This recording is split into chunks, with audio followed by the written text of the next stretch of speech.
भारतीय संचार व्यवस्था को बेहतर बनाने वाली कंपनी BSNL इन दिनों अपने सबसे खस्ताहाल हालात में है। सरकार भले ही इंडिया डिजिटल बनाने की बात करती हो, लेकिन ऐसे हालातों से तो नहीं लगता कि इंडिया कभी डिजिटल बन पाएगा, क्योंकि हालात हैं जो सुधरने का नाम ही नहीं ले रहे हैं। भैंसदेही तहसील के कोथल कुंड में बीते 2 सालों से BSNL नेटवर्क की समस्या से लोग जूझ रहे हैं, जिसको लेकर उन्होंने कई बार आला अधिकारियों से लेकर जनप्रतिनिधियों तक अपनी बात रखी।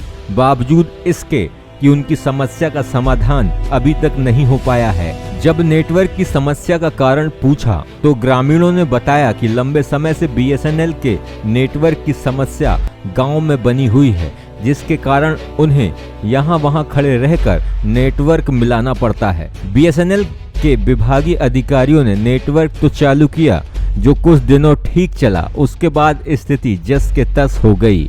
अब नेटवर्क तो दिख रहा है, परंतु बार बार फोन लगाने के बावजूद भी फोन नहीं लग रहा है और ना ही इंटरनेट की सेवा मिल पा रही है। BSNL की बहुत बड़ी समस्या है। मैंने 997 रुपये का बैलेंस डाला, 6 महीने का प्लान है। बाकी जब से डाला उसके दूसरे दिन से ही नेटवर्क तो बंद हो गया है। और 3G की सुविधा तो विशेष रूप से चाहिए ताकि इंटरनेट चल सके। तो अभी इंटरनेट और फ़ोन वगैरह नहीं लग पा रहा है? बिल्कुल नहीं लग पा रहे हैं। 2G से लेके 3G से लेके कोई भी नहीं लग पा रहा है। इसको लेकर के आप लोगों ने जनप्रतिनिधि या अधिकारियों से कोई बात करी थी?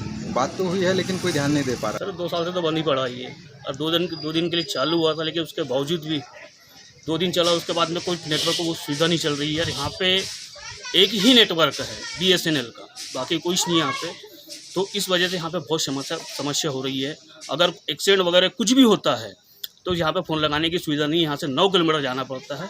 वहाँ जाने के बाद ही फ़ोन लगते हैं यहाँ पे। और इंटरनेट वगैरह कुछ भी नहीं है सुविधा है। BSNL नेटवर्क सर यहाँ 2 साल से बंद था। उसके बाद में बड़ी मेहनतों के बाद चालू तो हुआ, लेकिन 4 दिन चला, उसके बाद में बंद हो गया फिर से पुनः। उसके बाद में जैसे तैसे चालू किया, 2G चालू हुआ, जिसमें 10 बार फ़ोन लगाओ, फ़ोन लगता नहीं है और डाटा का कोई वो नहीं है, जिससे हमारे बच्चों का बहुत नुकसान हो रहा है। ऑनलाइन पढ़ाई हो रही है और उसमें पढ़ाई का बहुत नुकसान हो रहा है। अब बताओ, जब बच्चा पढ़ेगा ही नहीं तो परीक्षा में लिखेगा क्या? अब देखने वाली बात होगी कि इस रिपोर्ट के सामने आने के बाद आला अधिकारी इस ओर ध्यान देते हैं या फिर लोगों को उन्हीं के भरोसे छोड़ दिया जाता है, क्योंकि सरकार तो बेहतर सुविधाएं देने का वादा करती है, लेकिन सिस्टम है जो सुधरने का नाम नहीं लेता है।